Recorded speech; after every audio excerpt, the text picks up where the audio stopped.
지난 시간에 우리는 여로보암 왕이 베델과 단에 우상을 섬기는 제단을 쌓았다고 하는 이야기를 살펴본 적이 있습니다. 참으로 안타까운 일이죠. 남쪽 유다와 북쪽 이스라엘로 두 나라가 나뉘어졌을 때 북쪽 이스라엘의 왕인 여로보암 왕은 자기 국민들이 남쪽 유다로 가서 예루살렘에서 제사를 드리다가 그들의 마음이 유다에게로 향할까 봐 걱정되는 나머지 정말 안타까운 결정을 내리게 된 거죠. 바로 베델과 단이라고 하는 곳에 제단을 쌓아놓고 거기에 우상을 만들고 그 앞에서 섬기게 했다고 하는 그런 안타까운 이야기를 우리가 살펴본 적이 있습니다. 그런 모습을 보고 하나님께서는 선지자를 한 명 보냈습니다. 그 선지자가 어디 사람이냐면 남쪽 유다 지방의 선지자인 것이죠. 그 유다의 선지자를 북쪽 이스라엘 이 여로보암 왕에게 보내어서 베델에서 하나님의 말씀을 선포하게 하셨습니다. 그 선지자가 와서 전한 메시지는 심판의 메시지였습니다. 심판의 메시지의 내용이 무엇입니까? 너희가 축복을 기대하면서 이곳에 우상의 제단을 만들었고 이 우상의 제단에서 너희가 축복을 바라며 제단에서 희생 제사를 드리게 될 텐데 사실은 이 제단이 저주거리가 될 것이다. 저주의 제단이 될 것이다 라고 하는 이 내용을 이 선지자가 전달하게 된 것이죠. 하나님께서 이렇게 선지자를 보내서 경고하시는 이유가 무엇일까요? 왜 하나님께서는 선지자를 보내셨을까요? 그것은 하나님께서 이스라엘 백성을 사랑하셨기 때문입니다. 이스라엘 백성들이 우상을 섬기다가 망하지 않도록 정말 부모님이라고 한다면 부모가 잘못된 길로 가는 것을 그냥 두고만 볼 수 없듯이 하나님께서는 이스라엘 민족이 잘못된 길로 가서 멸망하는 것을 걱정하셔서 이 선지자를 보내어서 경고의 말씀을 전파하라고 말씀해 주신 것이죠. 우상을 섬기면 어떤 결과가 있을 것인가? 결국 망하게 될 것이다. 우상을 따라가면 어떻게 될 것인가? 결국 망하게 될 것이라고 하는 그 사실을 전달해 준 이야기가 오늘 본문의 말씀 가운데 기록되어 있습니다. 열왕기상 13장 2절 말씀 다시 한번 보겠습니다. 하나님의 사람이 제단을 향하여 여호와의 말씀을 외쳐 이르되 제단아 제단아 여호와께서 이와 같이 말씀하시기를 다윗의 집에 요시아라 이름하는 아들을 낳으리니 그가 내 위에 분향하는 산당 제사장을 내 위에서 제물로 바칠 것이요 또 사람의 뼈를 내 위에서 살리리라 하셨느니라. 그렇게 예언을 한 겁니다. 이 제단에서 섬기는 그 제사장들을 그 제단 위에서 불사르게 될 것이고 그 제단 위에서 사람의 뼈가 불살라질 거라고 하는 그런 끔찍한 메시지를 전달하게 된 것이죠. 만일 이런 경고를 듣게 되었다고 한다면, 만일 하나님께서 우리들에게 그런 경고를 하셨다고 한다면 어떤 반응을 보이는 것이 옳다고 생각하십니까? 대답 좀 하시죠. 어떻게 해야 됩니까? 회개해야죠. 우리가 잘못했구나. 우상을 섬기는 것은 잘못된 것이구나. 우상을 섬기지 말아야 되겠다. 회개하며 돌이킨다고 한다면 살 것이지만 회개하지 않고 계속해서 귀를 닫아버리고 악한 일을 한다면 망할 것이기 때문에 이런 선지자의 메시지를 들었다고 한다면 어떻게 하는 것이 좋은 것인가? 바로 회개하며 하나님 앞에 돌아오는 회개의 결단을 해야 할 것이라고 믿습니다. 하지만 안타깝게도 여로보암의 반응이 어떻게 되었습니까? 여로보암의 반응이 열왕기상 13장 3절 말씀에 기록되어 있습니다.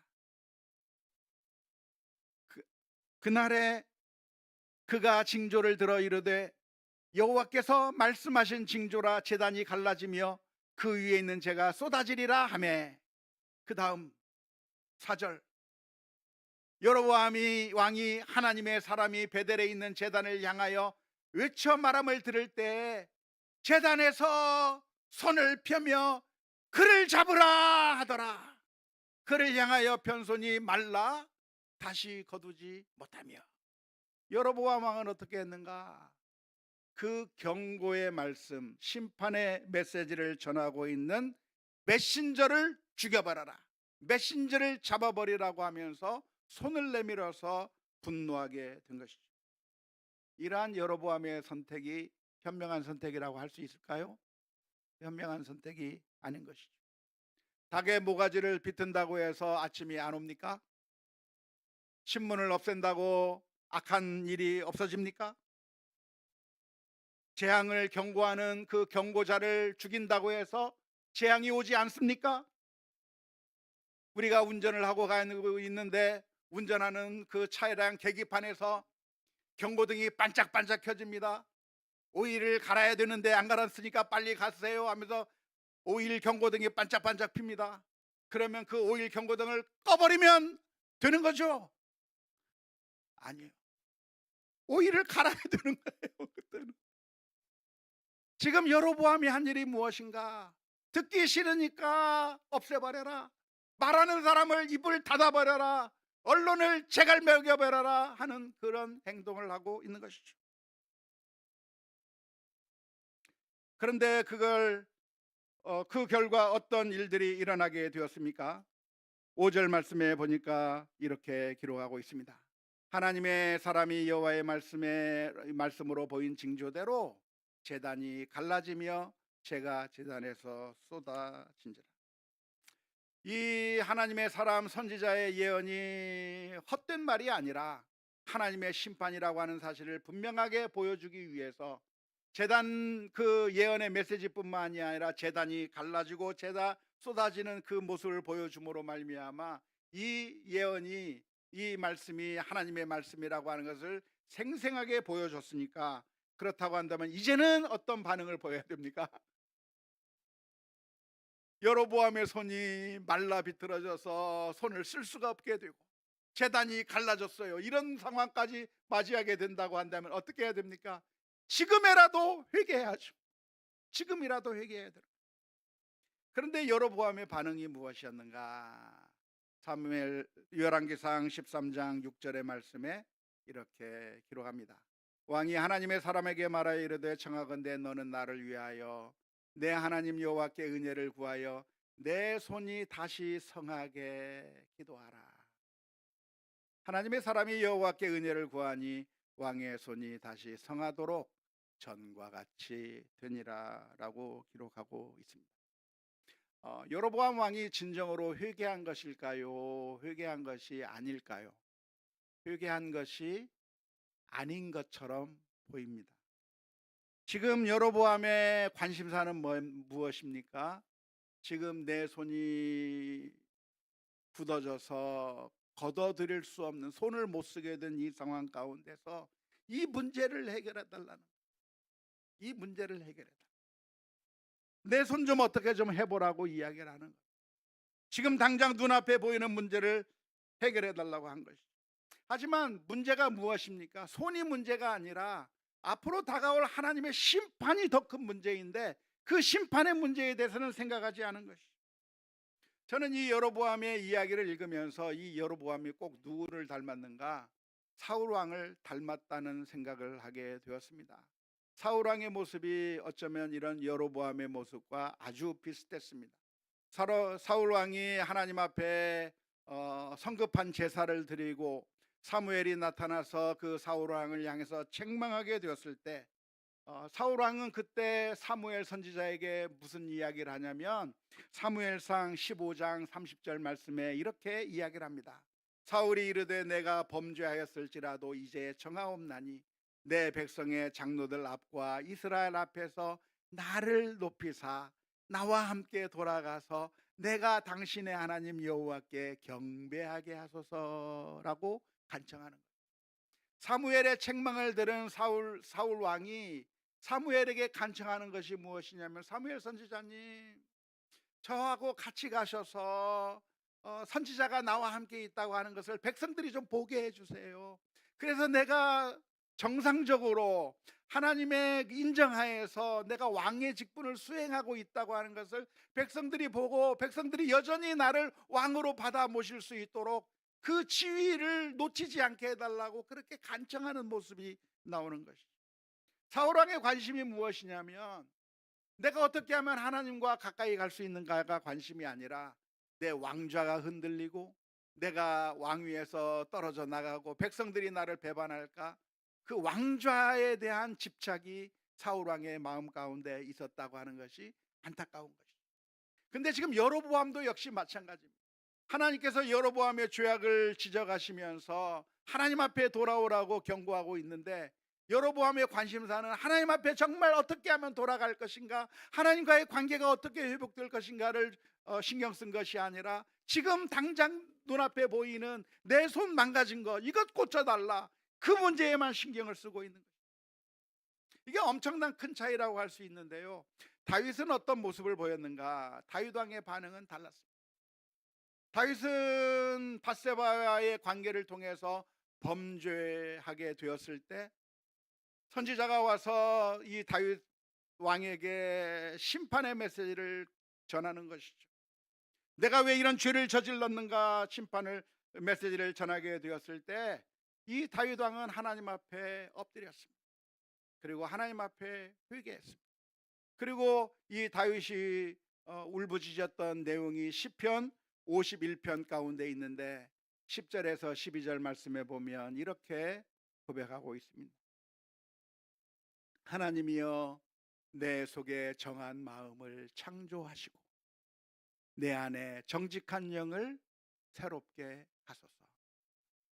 나를 주 앞에서 쫓아내지 마시며 주의 성령을 내게서 거두지 마소서.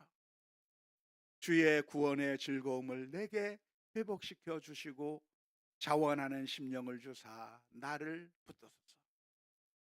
다윗 왕의 관심은 어디에 있었는가? 내가 이런 범죄를 했기 때문에 사람들이 나를 탄핵해서 나를 폐위시키고, 그래서 이제 나는 더 이상 정치적으로 재기할 수 없는 그런 상황에 되는 것을 두려워하고, 그래서 어떻게 하면 내 왕위를 계속 유지할 수 있을 것인가, 내가 어떻게 하면 계속 이 권좌를 누릴 수 있을 것인가, 이것에 관심이 있었던 것이 아니라, 다윗 왕의 마음은 어디에 관계가 있냐면, 하나님과의 관계가 끊어진 것이 두려운 거예요. 자기가 죄를 지어서 하나님 앞에 나갈 수 있는 자격이 없어요. 너무나도 사악한 죄인이기 때문에 하나님께서 심판하신다고 한다면 아무 소리 못하고 심판을 당해야만 그런 위치에 있는 거예요. 그 다윗의 마음이, 하나님과의 관계가 끊어지지 않게 해주세요. 주의 성령을 내게서 거두어 가지 마세요. 하나님의 은총을 나에게서 거두어 가지 마시고 하나님과의 관계가 회복될 수 있게 해주세요. 다윗 왕의 마음은 어디에 있었는가? 내가 왕좌를 차지하느냐 차지하지 못하고 쫓겨나느냐, 거기에 관심이 있었던 것이 아니라, 내가 하나님 앞에 다시 회복될 수 있는가, 하나님이 과연 나를 하나님의 백성으로 받아줄 수 있겠는가, 하나님과의 관계가 끊어지지 않는 것에 가장 큰 관심이 있었던 것입니다. 하지만 안타깝게도 사울 왕은 하나님과의 관계는 그렇게 중요하지 않고, 백성들이 나를 계속 왕으로 받아줄까, 이것이 제일 큰 관심사였고, 오늘 여로보암의 반응도 역시 마찬가지입니다. 하나님의 선지자가 나와서 그의 죄를 지적하고 심판할 때에 그 사실을 깨닫고 하나님 앞에 회개하는 모습으로 나온 것이 아니라, 그저 지금 당장 내 손이 망가진 거, 이것만 좀 어떻게 고쳐주시라, 이것만 좀 어떻게 해결해 달라고 하는 모습이 너무나도 안타까운 모습이라고 하겠습니다. 어떤 차이가 이런 차이를 만들 수 있었을까요? 그 차이가 있는 것은 우리의 마음 가운데 누가 우리의 하나님으로 있는가가 큰 차이입니다. 다윗에게 있어서 마음속에 왕좌에 하나님을 모시고 있었던 것입니다. 그래서 하나님이 가장 소중해요. 하나님과의 관계가 제일 중요해요. 그 하나님과의 관계가 끊어질 것이 두려워서 하나님과의 관계 회복을 바라고 있는 마음이 다윗의 마음이었다고 한다면, 여로보암의 마음, 사울의 마음은 어떤 마음입니까? 그들의 마음 가운데 내가 왕이 되는 것, 내가 권력을 누리는 것, 내가 정상적인 삶을 살아가는 것, 이것이 우상이 되어서 이 세상에 썩어질 것들을 우상을 가지고 있기 때문에 거기에 연연하고 거기에 매어 달리고 있는 모습을 보여주고 있는 것이죠. 우리의 마음 가운데 정말 주인이 누구인가? 우리의 섬길 대상이 누구인가? 하나님인가? 아니면 이 세상의 것들인가를 분명하게 보여주는 사건이라고 할 수가 있겠습니다. 그런데 이 여로보암이 그렇게 부탁을 하자 선지자가 기도해 주었습니다. 그래서 손을 낮게 해 주었는데요, 저 같으면 안 들어줄 것 같아요. 왜? 저 같으면 혼냈을 것 같아요. 아직도 정신 차리지 못하고 하나님과의 관계 회복이 중요한 게 아니라 그저 손 닿기만 바라느냐, 너 같은 거 안 들어줘 하면 좋을 것 같은데, 놀랍게도 선지자는 그 사람의 발을 고쳐주고 하나님께 기도해서 고쳐주어서 그렇게 그의 손을 풀어주는 그런 모습을 보여주었습니다. 왜 그렇게 할까요? 이 사람이 참된 회개가 아니고 그저 자신의 현 위기만을 벗어나려고 하는 마음인 것 같은데, 왜 선지자는 이 사람을 위해서 기도하고 하나님께서는 그의 발을 풀어주신 이유가 무엇이겠습니까? 어쩌면 그게 부모님의 마음인 것 같아요. 조금씩 조금씩 사람의 마음이 변화되어서 하나님께로 돌아오기를 바라는 마음으로 해주시는 것 같아요. 만일 하나님께서 우리가 완벽해야만, 완전하게 하나도 흠이 없고 우리가 완전해야만 하나님께서 우리의 기도에 들으시고 우리를 위해서 은혜를 베풀어 주실 수만 있다고 한다면, 우리 가운데 그 누가 하나님의 은혜를 받아 누릴 수 있겠습니까? 사실은 그게 안 되는 게 우리들의 문제인 것이죠. 우리들의 마음은 여전히 하나님의 관점에서 본다고 한다면 부족하고, 많이 부족하고, 그래서 하나님 앞에 감히 설 수 없는 우리들인데, 놀라운 것은 하나님께서는 그런 우리를 불쌍히 여기시고 은혜를 베풀어 주신다고 하는 사실입니다. 그래서 우리에게 소망이 있는 것입니다. 사실 예수님께서 이 세상에 오신 이유가 있다고 한다면, 우리가 완벽해서, 우리가 이제는 구원을 받을 만한 자격을 완벽히 갖추었기 때문에 우리 주님께서 이 세상에 오셔서 우리를 구원해 주신 것이 아닙니다. 우리의 모습은 여전히 여로보암 왕과 같고, 우리의 모습은 여전히 부족한 것 투성이지만, 그러나 우리를 회복시키길 원하시고 우리를 온전케 하시길 원하시는 주님께서 이 땅에 내려오신 줄로 믿습니다. 어쩌면 오늘날 우리들도 여로보암처럼 행동할 때가 있습니다. 우리들도 마음속에 우상을 가지고 있는 것이죠. 그래서 우리가 여로보암처럼 행동하게 된다고 한다면, 그러면 하나님께서 그 옛날 여로보암에게 선지자를 보내주셨던 것처럼 하나님께서 오늘날 우리들에게도 선지자를 보내주셔서 심판하시고 경고하시는 일을 하실까요? 하지 않으실까요? 헷갈리십니까? 하실 거라고 믿습니다. 그런데 그 옛날 선지자가 직접 찾아왔던 방식이 아니더라도 하나님께서는 다양한 방식으로 우리들에게 선지자와 같은 메시지를 들려주시는 거죠. 그래서 그 음성을 우리가 듣고 우리의 죄를 발견하고 회개해야 돼요. 그 옛날 여로보암을 향해서 선지자를 보내주셨던 것처럼 오늘날에도 하나님께서 우리들에게 메시지를 전해주시기를 원하셔요. 우리가 회개하기를 원하시는 그 하나님의 뜻을 우리들에게 전달해 주시기를 원하시는데, 그럴 때 우리가 그 음성을 외면해 버리는 것이 아니라 귀 기울이고 회개하며 나가야 되는데, 하나님께서는 어떻게 우리들에게 메시지를 전달해 주실까요? 여러 가지 방법으로 전달해 주시는데, 첫 번째로는 우리가 성경을 읽는 가운데, 성경을 읽고 묵상하는 가운데 하나님의 음성을 깨닫게 하실 수가 있습니다. 그렇기 때문에 우리가 성경 말씀을 매일매일 읽어야 될 줄로 믿습니다. 우리가 매일매일 성경을 읽어야 되는 이유가 뭐예요? 여기 하나님의 말씀이 있기 때문에. 하나님께서 이 말씀을 통해서 우리들에게 들려주시고 또 들려주시는 선지자를 보내주시는 것은 축복인데, 그 축복의 말씀을 우리들에게 주셨기 때문에 우리가 매일매일 하나님의 말씀을 묵상하면서 하나님께서 우리를 향해서 들려주시는 그 메시지를 들어야 될 줄로 믿습니다. 또 무엇을 통해서 하나님께서 우리에게 메시지를 전달해 주셔요? 때로는 예배 시간을 통해서, 설교 메시지를 통해서, 또는 우리가 책을 읽는 가운데, 또는 여러 가지 방법들을 통해서 하나님께서는 다양한 방법으로 우리들에게 말씀해 주시고, 때로는 친구들의 입을 통해서, 때로는 우리 자녀들의 입을 통해서, 때로는 우리 배우자의 입을 통해서 여러 가지로 우리에게 말씀해 주실 때, 그것을 외면해 버리는 것이 아니라 그 속에서 하나님의 말씀을 들을 수 있는 믿음의 귀가 열릴 수 있기를 주님의 이름으로 축원합니다. 또 하나님께서 무엇을 통해서 말씀해 주셔요? 사건과 사고, 고통을 통해서도 말씀해 주시는, 여러 가지 사건들을 만날 때, 여러 가지 고통들을 만날 때 하나님께서는 그 속에서 말씀하고 계시는 거예요. 경고하고 계시는 것이죠. 그래서 하나님께서 다양한 방법으로, 사실 하나님의 음성이 없는 것이 아니라 도처에 널려 있는 것인데, 우리를 향해서 들려주시는 하나님의 메시지가 도처에 있는 것인데, 그 도처에 널려진 하나님의 음성을 우리가 잘 듣고 그 말씀에 따라 회개하며 순종하며 나아가야 될 줄로 믿습니다. 영국의 문필가 C.S.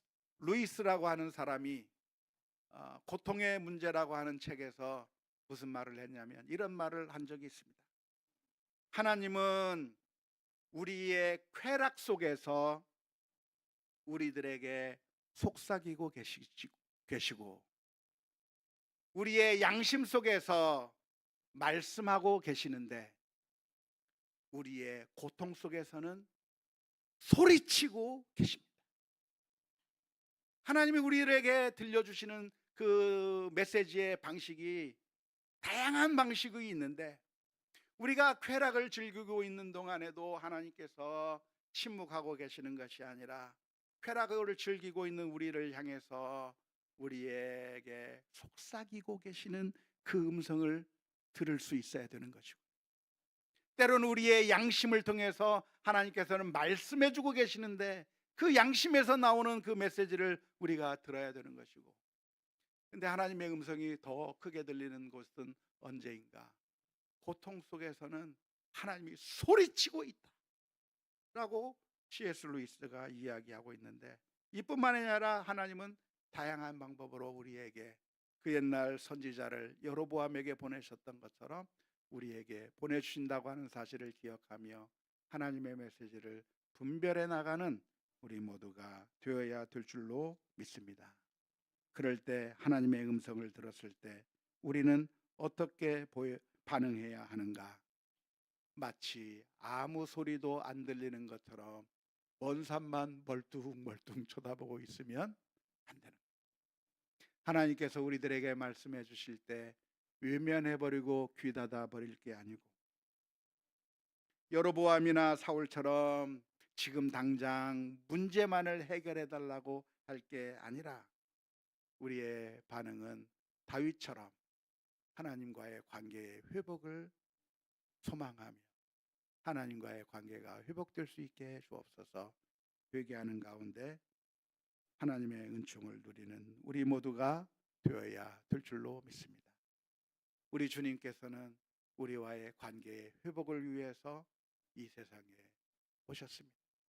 죄로 인해서 단절된 우리를 내팽개치지 아니하시고 그 옛날 여로보암 선지자를 보내셨던 것처럼 이제는 직접 주님께서 이 땅에 오셔서 우리를 위해서 은혜의 메시지를 전해 주실 때, 그 메시지가 때로는 우리에게 쓰디쓴 약처럼 느껴질 것이지만 그러나 그 하나님의 말씀을 들을 때 그것이 우리에게 복된 것이라고 하는 사실을 기억하면서 하나님의 은혜를 누릴 수 있는 우리 모두가 다 될 수 있기를 주님의 이름으로 축원합니다.